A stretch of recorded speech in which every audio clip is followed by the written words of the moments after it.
आपका विंध्य भारत में मैं आपके साथ साक्षी गुप्ता। यूँ तो भारत में बहुत से ऐसे स्थान हैं जहाँ स्वयंभू शिवलिंग प्राप्त हुए हैं। बहुत से ऐसे स्थान हैं जहाँ मौजूद शिवलिंग को चमत्कारी माना जाता है।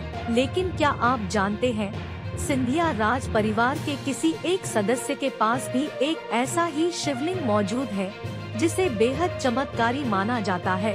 भगवान शिव का प्रतीक शिवलिंग अपने आप में बेहद चमत्कारी और प्रभावशाली माना जाता है। भगवान शिव को तंत्र का जनक माना जाता है, इसलिए तंत्र शास्त्र में शिवलिंग पूजन का विशेष विधान होता है। समस्त पापी और दुष्ट ग्रह भी महादेव के प्रकोप से भयभीत रहते हैं। यूँ तो सिंधिया राजघराने का इतिहास बहुत पुराना है। इस राजघराने पर बहुत सी किताबें लिखी गई हैं, लेकिन इस परिवार के साथ कुछ ऐसी कहानियां भी जुड़ी हुई हैं जो अपने आप में बेहद हैरान कर देने वाली है।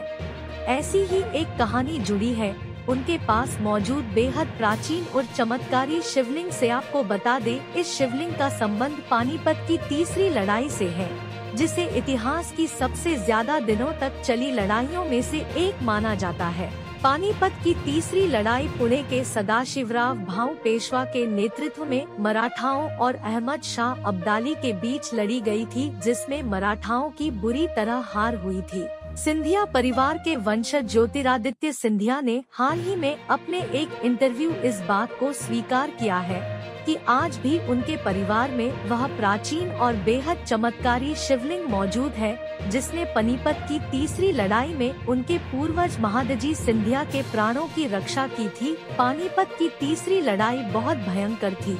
इसमें मराठा सेना का कत्लेआम किया गया था। सिंधिया परिवार के 16 सदस्यों के इस युद्ध में गले काटे गए थे। केवल महादजी जी ही बचे थे। दरअसल मराठा साम्राज्य के लोग मराठी पगड़ी पहनते थे। केंद्रीय मंत्री ज्योतिरादित्य सिंधिया के अनुसार जब महादजी सिंधिया युद्ध भूमि में घायल थे, तब उनकी पगड़ी के अंदर वह चमत्कारी शिवलिंग था, जिसके प्रभाव से युद्ध के मैदान में वे बच गए थे। वर्तमान समय में यह चमत्कारी शिवलिंग किसके पास है? इस बात का जवाब तो सिंधिया ने नहीं दिया, लेकिन इसके चमत्कार और परिवार में ही इसके होने की बात को उन्होंने स्वीकार किया।